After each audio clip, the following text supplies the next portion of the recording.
My friend Marcus tried to leave the store today. A 10-foot tall bear trotted out of the woods and ate him alive. He left behind a wife and a family of 5. I don't know if anyone will be able to read this story. I don't know if anybody's listening anymore because I don't know if there's anybody still alive outside this store. I pray that's not the case. There's a few pessimists here who seem to insist otherwise, but I pray that they're wrong. I don't even know where to begin. Emily in Seasonal told me to start from the top. I know she was being sarcastic at the time, but I think her advice helped, so here we go. From the top.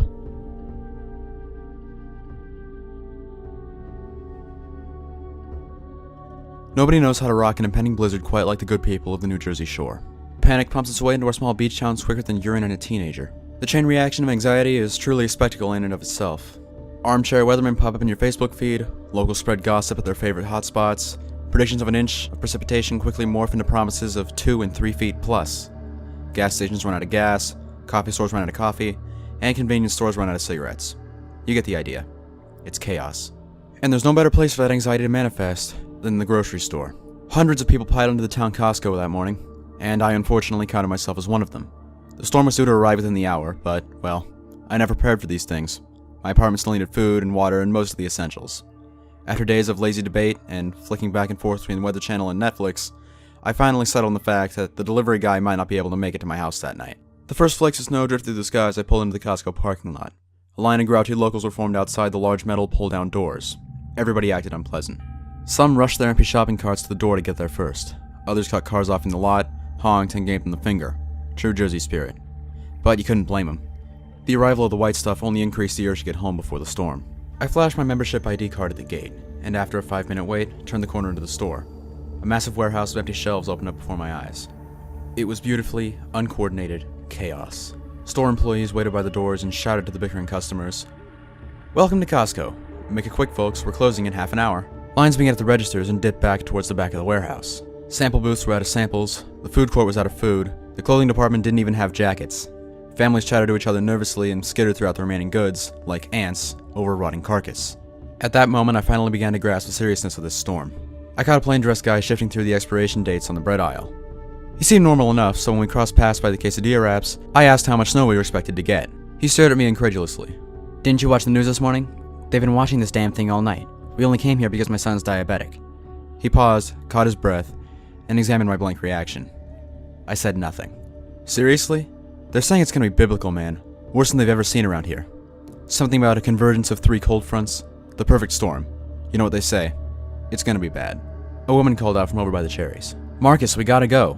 Somebody said there's already 3 inches on the ground." People around us started to get a little nervous. A couple muttered, "Is that true? 3 inches? I heard half a foot." I cut them off. "Look, I just walked into the store. It can't be that bad. Nothing but flurries right now." As if to contradict me directly, a meek male voice cracked over the loudspeaker. Folks, it seems the storm is approaching quicker than we thought. There's approximately a half a foot of snow on the ground at the moment. The temperature has dropped 14 degrees in the last hour. It's time for everyone to start making their way home. And all fragments of suburban decency and decorum evaporated in seconds. A stampede began somewhere near the registers. People pushed their carts off to the exits without even paying. Workers had to try and hold them off, but dozens of families slipped through the cracks and sprinted out into the white wilderness behind them. Their voices called out to each other like panicked victims of a horrible catastrophe. Children cried, mothers screamed at their husbands to get in the car. All of them did this without any proper understanding of what was actually going on. They just panicked.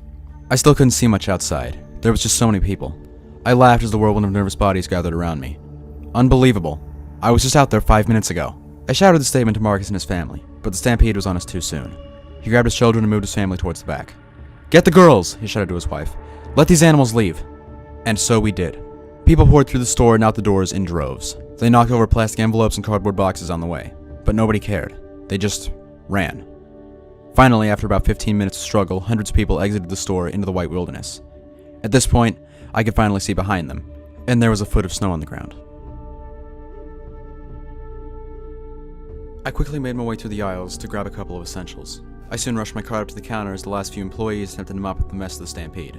I asked who I could pay for my stuff, but a friendly-looking girl with a ponytail and a snow-covered jacket quickly shook her head. "Just go. If you can't get out, we'll still be here." "Are you sure?" I asked. "Seriously?" she mumbled. "Go look outside." I nodded and rerouted towards the exit. I looked for a security guard who might stop me and ask for the receipt, but there was nobody there. The entrance that appeared to be pushing capacity limits only half an hour ago was empty, and the gate was closed. Shit. Hello? Hello? I need to get out of here. I pushed my car to the end of a long hallway, and finally found a door propped up towards the end.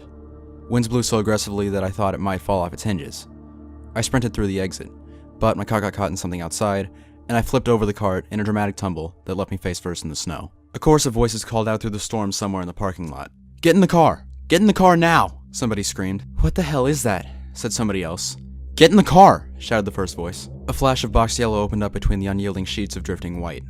An older man ran towards the passenger door of an enveloped Ford and launched himself inside. "Go! Go! It's coming!" I got up and scanned my surroundings while trying to cover my eyes. My feet sunk into the snow that went well past my ankles and halfway up my legs. The Ford skittered through the parking lot at a high speed, and I couldn't help but wonder why. It was only snow. I got my answer a moment later. The family car drifted its way past the row of trees on its way out the parking lot. They skittered and nearly flipped a few times, and yet it looked like they might make it. But just as they stopped to yield for a right turn, something leaped from the tops of the trees onto the car. It looked a lot like a lion. The teeth were the only thing that distinguished its appearance. Even with the shitty visibility, I could see the beast's incisors stretched well past its chin. The animal slapped a massive paw against the windshield. Nothing happened, so it slapped a few more times. When it broke, I could hear the family scream again. It was all over in a matter of minutes. The animal took the mother first. The woman screamed for her husband to help her, but a massive claw cut through her neck, and the next sentence began indecipherable.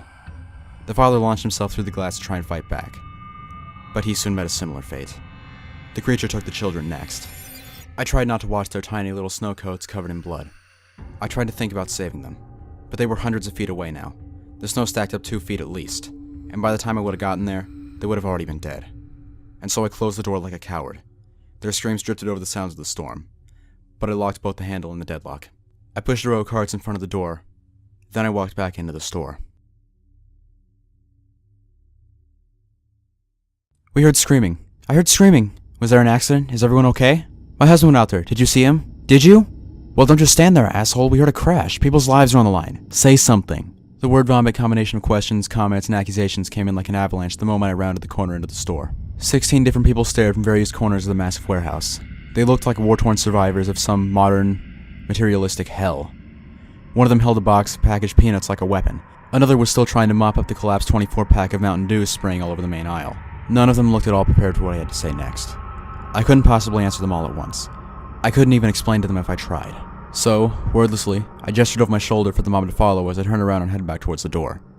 I pointed to the endless backdrop behind the massive metal door. "Don't go out there." Somebody laughed from the back. A few people muttered to each other. A particularly aggressive woman, whom I later learned to be Marion, pushed me and tried to unlock the metal gate. "No, you don't know what's out there. I'm not explaining it properly, please." She looked at me with wild eagle eyes. Marion had a voice like a whip. She looked like the type to use her words like a weapon, and make absolutely no apologies for it. She snapped her response back at me like I was another hapless victim at her assured Fortune 500. "What? What's out there? Some snow, and my husband, who could be hurt? Get out of my way, idiot. Every minute matters in an accident. Ma'am, please believe me, you don't understand. You cannot go outside right now. Wait for the authorities. Get out of my way." I did everything I could to block the exit while the rest of the crowd looked in stunned silence. Some of them believed me, some of them told her to stop, but none of them knew to block the other door. I glanced at it for only a moment, but Marion followed my gaze. She must have noticed the row of grocery carts awkwardly blocking the only window of white light in the dark warehouse. I tried to stop her. I tried to catch her. The rest of the group did nothing but yell. Some said to let her go. Some said to hold her. In the end, Marion moved the carts, and she went outside. A group of people crowded and followed her to the door, and waited outside the small glass pane. One woman, a friend named Liz, tried to join Marion outside, but a few men blocked her way. I recognized one of them as Marcus and thanked God momentarily that one sane person was still alive. "No, block her. We barely got this door closed the first time. God, she can't even walk out there." "What do you reckon, 3 feet? 4? I can't even see anything. She's out of my line of sight. Marion, are you okay?" A group fought at the door for a little while. For a disturbing moment, it looked like Liz might win out. The friendly woman from the cash register, Tiffany, stood by my side and watched it all unfold. Sensing that I could no longer control the situation, I whispered to her, "They don't know what's out there. No one can go out." Tiffany judged me with a pair of trusting blue eyes. I tried to appear honest, tried to appear normal. She didn't know me. She could have assumed I was crazy. Most sane people would. Even still at that moment, Tiffany put on her best outside voice and screamed at the top of her lungs. The massive tone did not support her tiny frame. She shook when she did it, but her endeavor probably saved lives. "Everyone, enough! Listen!" The entire group quieted down. The struggle at the door ceased. Marcus wordlessly pushed the lock back into place. Liz lifted her massive hands off his coat, and backed off. Tiffany pointed without another word. Everyone in the entire store turned their attention to me. I caught my breath. Everyone stop, please. Listen, just listen. As if in perfect response, an odd, thrilling sound escalated in volume outside. It was quiet at first, barely audible above the wind. It sounded like a bird, or maybe several birds, calling out to mate in the spring. I know that sounds absurd in this setting. It certainly fucking felt that way. Soon the trilling grew more excited and anxious. Its volume grew, an almost unignorable tone. I tried to shout to the survivors, but nobody could hear me. And then, something started to scratch. The grating of bone against metal screeched like fingernails against a blackboard. People screamed and cried as they doubled over in pain and held their ears. Liz and Marcus collided into each other and fell to the ground. One simple sound turned the whole room into chaos. Then, out of nowhere, a small hole popped through the metal gate. For a moment, I was able to see the claws outside. But only for a moment. "Get away from the door," I shouted. "Everyone get away from the door!" The 15 remaining survivors suddenly stampeded in my direction. Turns out, they didn't need much more motivation than that. Nobody should. I turned on my heel and led the group back towards the registers, as the chattering grew to an unbearable level. Screams sprinkled into the background, a large object careened against the metal gate, and shook it violently as we sprinted past. People shouted to each other over the din as they ran for the safety of the store. "Get inside!" "They can't get in. God, I hope they can't get in." "What the fuck is that? What is that?" "Get inside! Hide! Everybody hide!" A horrible ripping sound echoed through the hole in the door, like the sensation of flesh being torn away from skin. Something was feeding. I was sure of it. Tiffany fell down by the bread aisle and nearly passed out. Marcus and an older gentleman named Kyle dropped to their knees to help her. I passed them and tried to get the remaining folks to slow down. "Block the aisle!" I shouted. "Quickly, block the aisle!" Jake from Seafood quickly fell in line to help. We grabbed some more bicycles and ramen and boxes to block off the entrance to our aisle. It was all we had to choose from. Nobody had seen animals get inside, but still, I think it made us feel safer to be enclosed. In the end, 15 remaining survivors sat in the barricaded bread aisle, dumbfounded and defeated. The chirping died down after a little while, and the questions began.